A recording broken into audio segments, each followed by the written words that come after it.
And good evening, everyone. The topics for tonight: Facebook disrupts hackers. Yeah, it kind of stunned me too.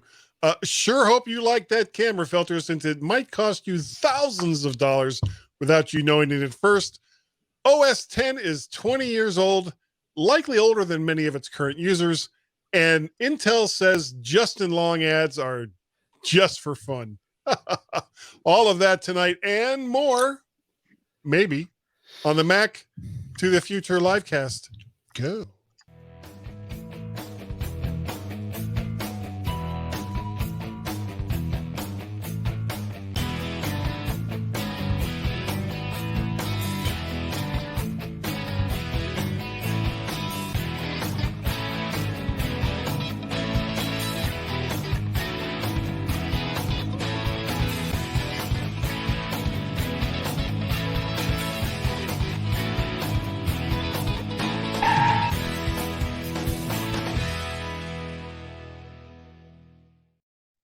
And welcome everyone to the Mac to the Future livecast. Go. I am Guy Searle, your humble host. And but I am not alone. I am not alone in the madness. I am also joined by Mr. David Sklar. David Sklar. Wow, did I really say that? David Ginsburg. Both of us like, wow. Who's going? Holy I don't know. You go. cow. I go. I don't know. Wow, I thought it was bad when I said Kelly. No. Kelly See, Gamet. it says David Ginsburg. It says it right there. How's it going? It's going well. My power didn't go out tonight. How's your so I'm show? good. How's your show this week in iOS? Yeah, exactly. Is it good? Is it a good show? We love you, Jeff. It's the gift that keeps on giving. And we are also joined by Mr. Warren Ginsburg. Hello there, sir. How are you? Expecting you to say that. I'm feeling You knew I had to. I'm feeling a little bit like Dave today for some reason. I don't know why, but I don't feel like myself. You got some more lights in there. Yeah, I think it's too light. I think I have to play around with this, but I'll figure it out. Okay. It's all new. It's all new to me. It's all new to everyone. So, it is. So have you guys had a wonderful week? We had a really, really good time on Chuck's show last night. And if you aren't catching Chuck Joyner's Mac Voices, what does he call it? Mac Voices Live. Mac Voices Live. You are really missing out because it is so much fun. It is a great, great show. And if you're a Patreon supporter, you also get Mac Voices After Dark, which is all the stuff before and the stuff after that you don't get to see if you don't see the original livecast. I watched back. You are just a devil. I am a very, very bad boy on that show. But to my credit, I do keep it relatively calm as compared to what I could be doing. True. And anyone who listens to the mymac.com podcast knows that I can get a little out of control sometimes. But Mac Voices is not my show. So exactly. I keep it relatively calm, relatively quiet, and we still have a good time with it. We do. And Warren's now dark. Yeah, I'm fixing myself. I'm touching up my appearance. Okay. Well, you just don't touch yourself when you're fixing your appearance. Okay. So, as he just said, yes. And you will never know if I am. Well, just keep that camera high, and everything will be just fine. Well, let's get right into it, guys. Before this just veers off into complete and total chaos. Oh my God, we have like 12 comments. So let's go through those very, very quickly here. Nothing of interest. Don't worry about any of this. Yeah, Frank says it's Frank. Yeah. And the other is Marcus. His left arm is about 20 years old. His is original equipment. Kelly Guy onward. I don't understand that. Yes. York in the drawer.com. MVL. Mac Voices Live. David and okay. Good evening, gentlemen. We sounded scholarly last might, maybe. Ask Jeff. Ask Jeff. Okay, so that's all the comments that we have. And if you watched the show last night, you might understand some of them. I was there, and I still don't understand some of those comments, but that's okay. I was there in spirit. In spirit. What were you in the chat? I was. Okay. I was sleeping. Probably. Probably. You're not sure? Maybe. I don't know Okay. anything. I don't know anything about me anymore. So. All right. Before we get started, I was going to try an experiment tonight, but I ran out of time and it utterly failed. However, if you want to go over to vertshark.com and watch this there, you certainly can. Just go over there, go and then go to podcasts, go down to live, and then Mac to the Future Livecast 181. There's a link right there, and you should be able to see it that way. The first story we have tonight is through malicious links. Unknown Chinese hackers that are obviously not related to any government entities ever kept track of as many of the, God, how do you say that? Uyghur? Ugala. It's basically, it's the Muslim population that a particular government over there in Asia is exploiting and doing terrible things to. Population in central and western China as possible targeting, especially those who had moved abroad. The zero-day malware dubbed Insomnia is alleged to have been created by a group that isn't at all creepily named Evil Eye. And the malware has been around since iOS 10 and was finally patched in iOS 12.4. If infected, the phone readily gives up information in contacts, location, messages, data, and info from third-party apps. China's government has denied any involvement, which means they're entirely innocent of these terrible, terrible accusations. So, right. So, let's start with you, Warren. What do you think about this? I don't even know what to think about this. I guess it's patched, which is good. If you have a phone that you're capable of getting the patch on. Right. But I mean, again, has anything been out in the wild? Is this just something somebody discovered? Again, like, all these things are like, like when there's a Windows virus out there, you don't need a whole espionage thing to, get to the point of what it is. And this looks like a Tom Clancy novel. So that's what I think. I have no idea what to think other than get a new phone and don't click on stupid things and bad Chinese people.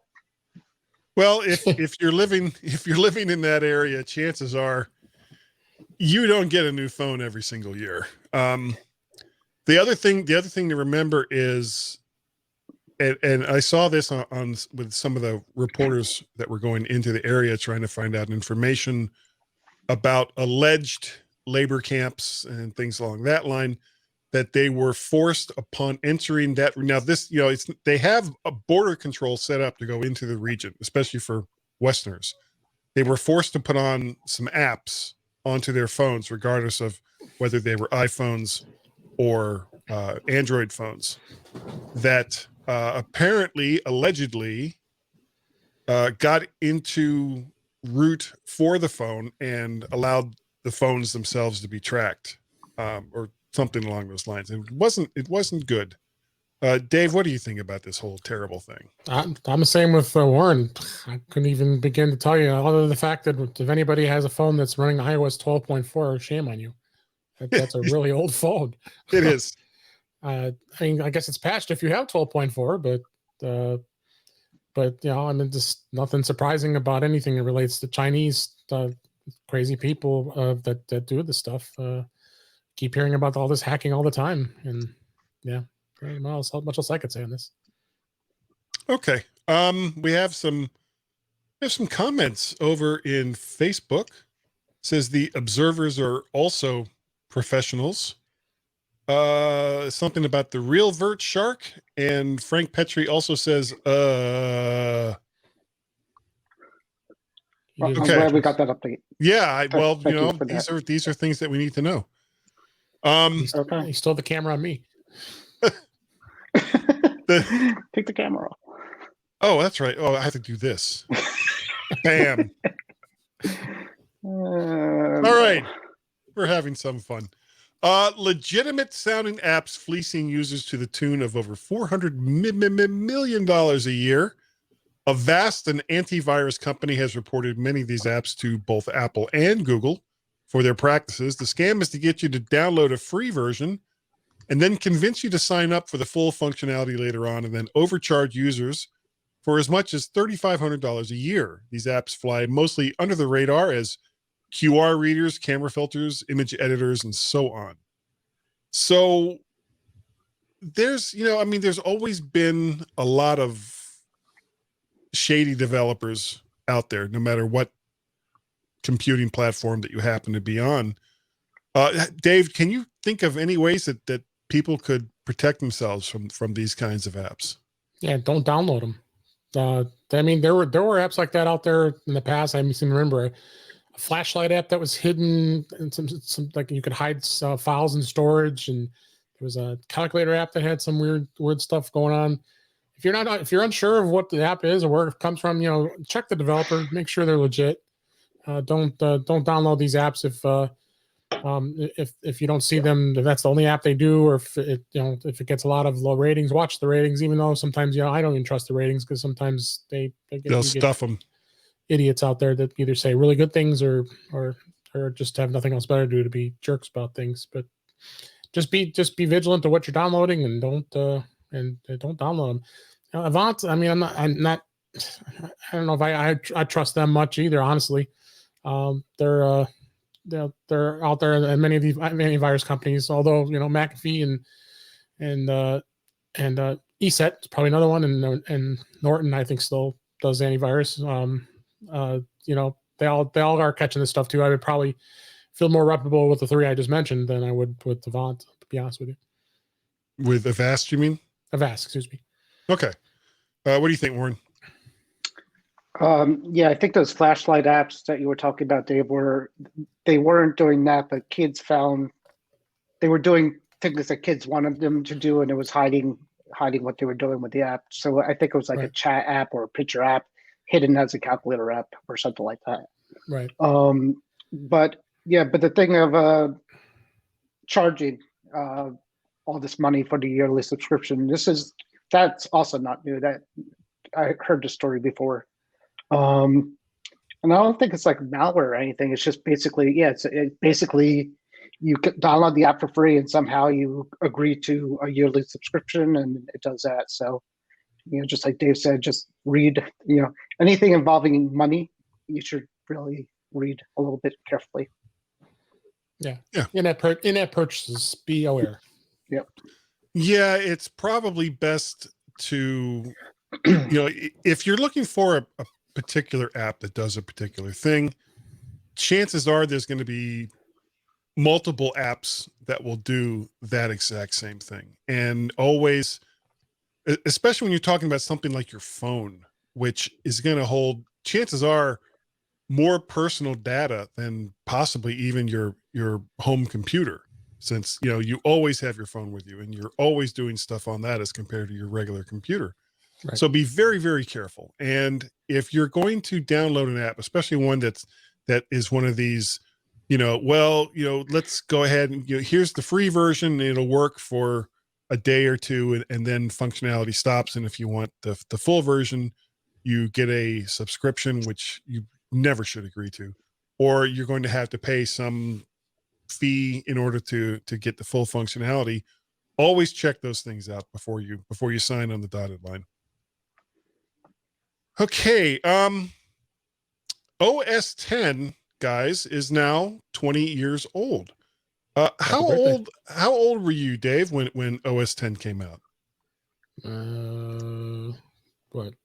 Probably in my 40s, 30s, late 30s, 40s. Yeah, I had just turned. I was going to turn 31 that year. Oh, okay. So then, no, 41. 41. Sorry, 41. Because that was 20 years ago, and I'm 60 now. Yeah, I don't know how old I am anymore. I That was had 20. So that was 20 years. Yeah. So 20 years ago. Actually, March 24th of 2001 was when it was first released. Now, it was announced at I was 36. Macworld. Was it San Francisco or New York where it was announced? It was like in December or January of 2000 when it was announced, but it was actually released on March 24th.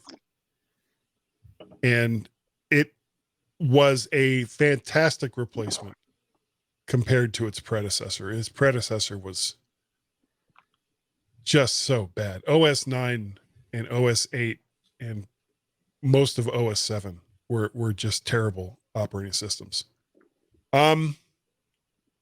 So I would like to celebrate the release of OS 10 and take it out for a drink, but I have to wait till next year when it turns 21. I was still using Windows for sure, and I'm thinking 2001. I was using Yeah. Windows. Oh, I gotta XP. say, Wasn't it XP? Or was it it? it might have been ME? 7. No, I No, think In 2000? 2001? No. no, 2001 was It So- could first have one. been ME or NT. it was NT. I was administering NT servers for sure. Okay, And yeah. then- Well, NT4. if you were in a business environment, you were probably running NT. So first was XP NT. rolled out in 2001. It Yeah. was NT 4.0. So remember, there was NT 3.5 for the server, and then 4.0, and then around the same time, Windows 95 started popping around at that In point. 98. Well, yeah. 98. I can't remember when 98, Oh, 98. SE was released, but Oh, I don't yeah, think yeah. it was that far away from when OS 10 was released. yeah. I followed the wrong path. I did too. Yeah, we were still at work. We were still on oh my god, mid 90s. We were still on Wise terminals. I was using using WordStar. I was a Banging Vines administrator. Banyan Vines. I love it. I got into the tail end of it. They were wrapping it up when I started my That's job. how old I am. Yeah. What was it? Banyan Banyan Vines. Oh, It was- so god. It's before Novell. It was the one right before Novell, and then Novell kind of took over. So I did a little bit Novell after that, and then we Oh, finally got into we finally got into commands. oh, it's horrible. It was horrible. And Marcus says System 7 was not an OS. It was System 8 marked the beginning of the OS. No, System 7, there wasn't that much difference between 7.6 or actually 7.5.1. No, I'm sorry, I'm getting that wrong. 7.6 and System 8. The reason why System 8 was called System 8 and not 7.7 is because Steve Jobs wanted to kill the clones. And the clone makers were only allowed to use System 7. They weren't licensed to use anything above System 7. So they made some minor cosmetic changes to what was going to be 7.7 and then released it as System 8. And that pretty much killed what was left of the clone makers at that point. Welcome to this day in Apple history. Yeah. I owned a clone once. I had a clone Apple. Oh, I did too. To somebody, yeah. Which one was it? I don't remember. It had a Motorola thing in there. It was horrible. I didn't use it. Somebody left it somewhere. It was at work, and I played with it. But I had a UMax. I still remember it. UMax C600, which ran on a. How fast was it? I can't remember the speed of it, but it was a 603E chip, and the C series and the S series ran on 604s. But the one kind of cool thing about it, it was a great computer. One of the cool things about it, there was a G3 upgrade that you could get for it that I did get. So I had a 225 megahertz G3 before I finally moved over back to another Apple Macintosh computer. But considering that it was so much cheaper for so much better technology, it was a great computer. I love that thing. Now, on the other hand, I also got really cheap a Motorola StarMax computer, which was probably one of the biggest pieces of crap I ever owned in my life. It was terrible. just Right. awful. And Motorola had a sub-license agreement with Apple so that they could sell StarMax motherboards to other companies so that they too could make Mac clones. I never tried any of them beyond that one Motorola StarMax, that 604 Motorola StarMax that I had, but it was a terrible computer. I was as happy to get rid of it as the person who probably sold it to me was, which was probably why it was so cheap. I didn't get into Macs until like around 2004, 2005. So 2005 probably. I was around that time, I think too. I had a TI 99 4A growing I up. remember that. That was a fun one. But So eight was called an OS 7. It was. Did that have System the 7, that's what I said. cartridges? Those TI computers? it had the cartridge and the optional tape thing, which it played tapes and converted it to data somehow. So it was bad, but I learned some basic on it, and that was fun. All right. So we're gonna. Yeah, I don't think this is gonna be a very long show tonight. Intel says that Justin Long ads are competitive, good-natured fun at Apple. So, have you guys seen any of these commercials yet? Yeah, they're horrible. I've only seen one, and it was him taking a Surface, whatever the hell they call it, Surface Pro, whatever they call it. Yeah, comparing it to a and turning MacBook it Air. around and taking the keyboard off and then going up to the MacBook Air. And it was like, okay, I mean, they're not saying anything that wasn't true. It's not even that what they're saying is exaggerated. It's just, it was mostly stuff that just doesn't really matter, or stuff that people already knew going in when they're looking to buy a new computer. Yeah. There's other ads Apple, doing the same. There's a one without Justin Long with the exact same concept. It's like, this is with the kid, with the kid. Yeah. Yeah. Exactly. Yeah. But Intel thinks it's all in fun. Oh. It's all just competitive, good-natured fun. And one of, I was talking, I can't remember who it was. Maybe I was talking to Gaz about it. The thing is, when you're putting out advertising, it's probably not the best of ideas to mention your competitor, to not bring up who it is that you're competing against. I mean, even the Mac versus PC ads, Apple never specifically mentioned any PC manufacturers. Right. They were just talking about the operating systems. So, for Intel, and this is, I mean, it's obviously a desperation move on the part of Intel, who, can't match the technology that's built into the M1s and the A14s. I think, what is it they've got their chipset down to? Like 10 millimeters, 10 nanometers. Whereas the M1, I think, is what, 4 or 5. So they're able to cram a lot more into a single chip. And it's why Apple's system on a chip works as well as it does. And Intel has nothing to match it with. And this is kind of a desperation move on their part. I saw something else. This isn't really part of this, but I saw something else saying that they were saying that Intel may get into making chips for Apple, M series chips for Apple. I was like, really? They suggested that somebody from Intel was doing an interview and said they want to make chips for other companies, and named a whole bunch of other companies. And ARM was one of them. At the end, they kind of said, maybe Apple too. I don't think these companies, I don't think Apple and Intel hate each other as much as we think they do. They don't. This isn't about hate. It's about Just Intel has had the top rung for many, many years. Yeah. And I think what it got down to is they got lazy. They just got to the point where they were like, well, our chips are good enough. We don't need to spend all that money on research to improve our processes because people just don't care. And Moore's law, of course, obviously gets thrown out the window over the last 10, 15 years. It just doesn't matter anymore, and because they just can't get any more speed out of them. So what they do instead is they just start cramming more cores in. And Frank makes a good point here. AMD is squeezing them from the other side. He took right out my words out of my mouth. I was going to say AMD is making moves, and they're making from everything I've been reading really, really good x86 chips.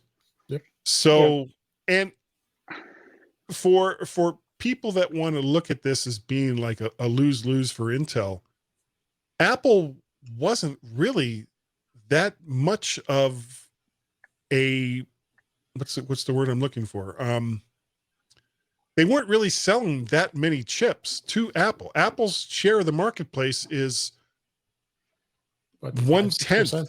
Yeah, 1/10 of what all the rest of the PC manufacturers combined are doing.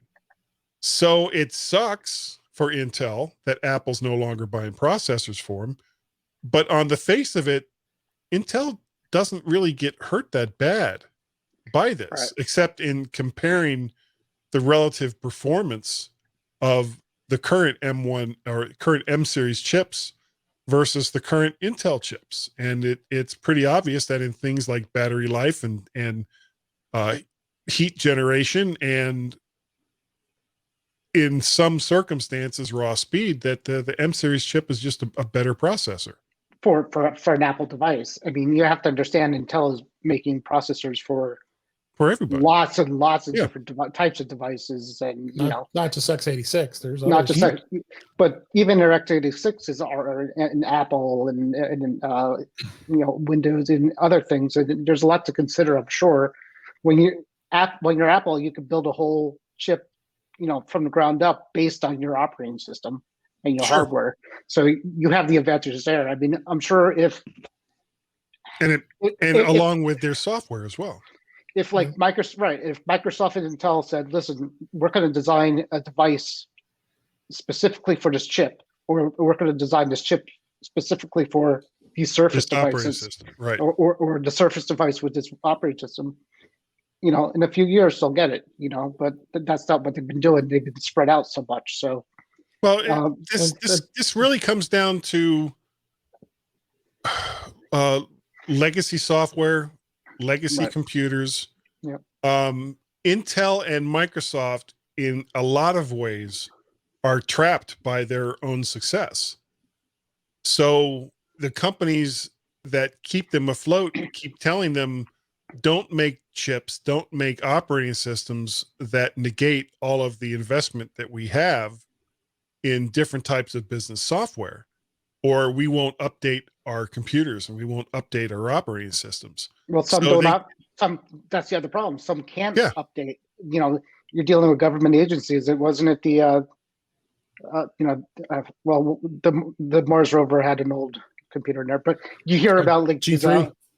But there was another. But that was really for different reasons. But okay, that was different reasons. But there was another story about like something really important running on like Windows 3.1 or something stupid like that. But if Intel went and made a major change to their processor, that would kill people who are running these old operating systems, and unfortunately, there's a lot of that. There's a lot of crap out there. And not only plugins, but accounting software, insurance software. All of this specialty software that was created for Windows XP or even before.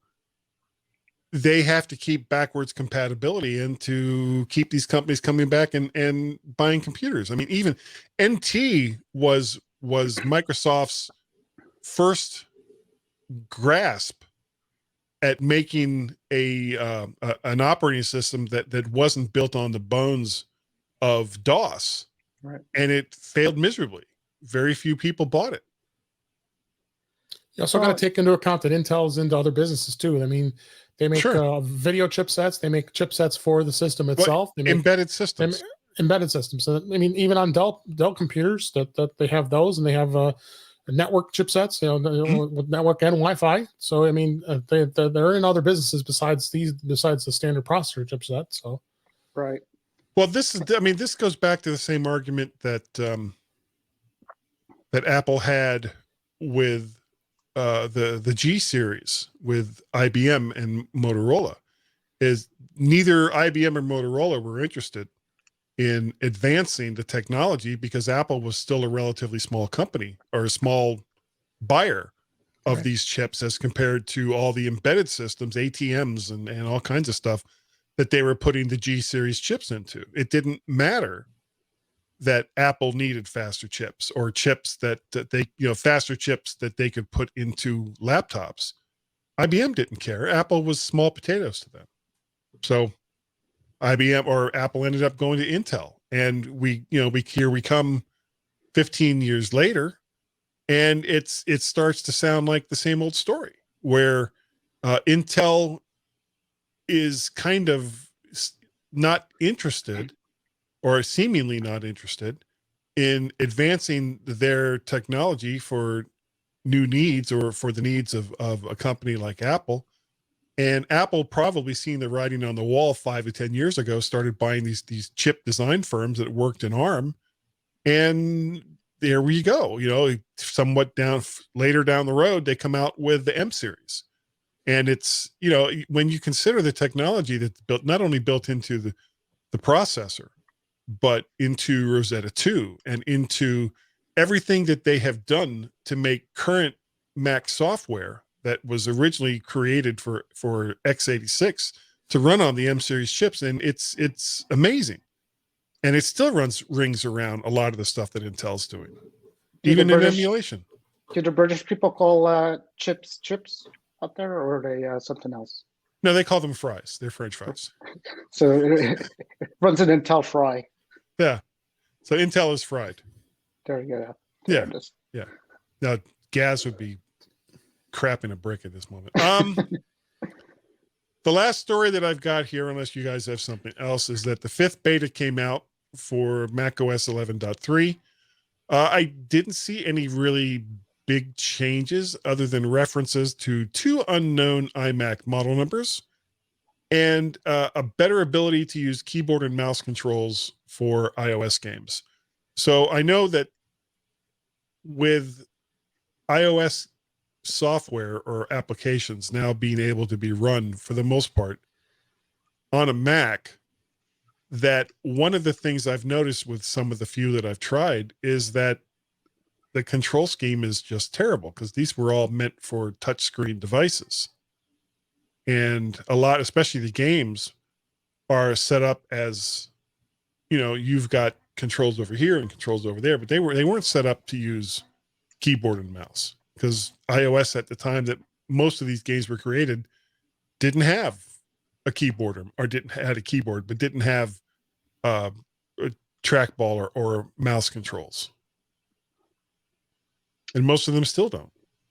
I play a few games on. There's a few minor, like easy games that I'll play on the Mac that work.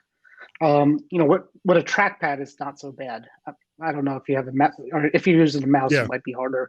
So on a trackpad, you could kind of flick around the same way that you would do on a phone, and it's not terrible. And you could also full screen them. I don't know if you knew that too, but you could full screen the apps. So there's a few games that work okay, but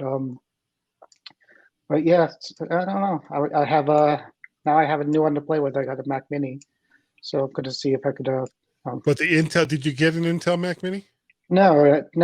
I bought one and they from Tiger Direct, and then they canceled it on me, and then I had just the desire to buy one because now I have to have it because they didn't send it to you. So I got a M1 that I'm on now. Yeah, that was, I don't know what, let's talk about that briefly. There was an advertisement that came out, and I think Warren, you put the notice up on Mac the Future and Facebook, that Tiger Direct was selling, it was the 2018, I think, Mac Mini. Yeah, it was a 2018. It was the for $399, 8 gig 128. Yeah, it was a 8 gig 128 for $350 350 or 60. Yeah, I mean, a crazy price. It was a crazy price, and I saw the I found out one of the deal sites, and everybody, it started getting a lot of traction, and people put the order in, and I think maybe like 5% of the people actually got something shipped, but everybody else just got a cancellation. Yeah, I wonder how much of that was just to get people on their site. Maybe they did buy something else.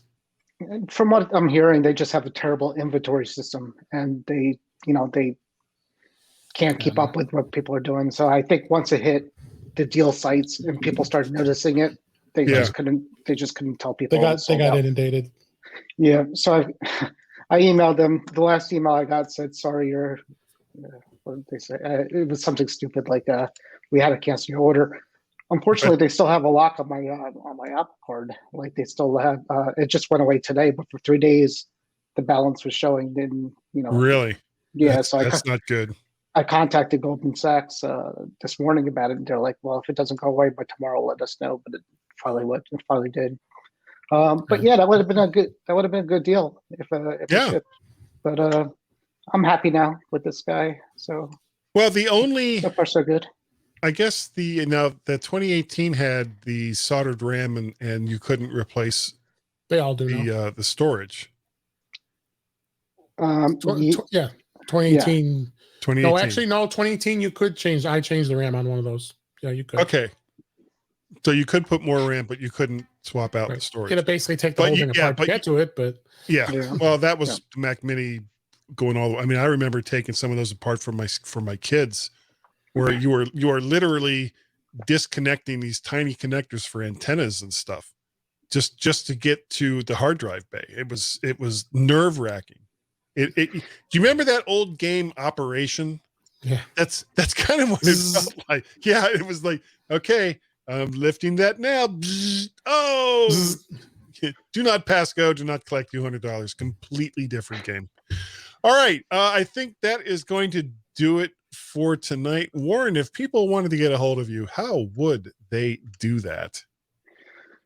Hey, well, I'm doing this show. I'm doing the show with Dave tomorrow. Dave, who are these people? Who are these people? Our guests are Holden DePardo and Brian DePardo. Yeah, they are. I work with Brian, and Holden is his son, and he's been on the show before.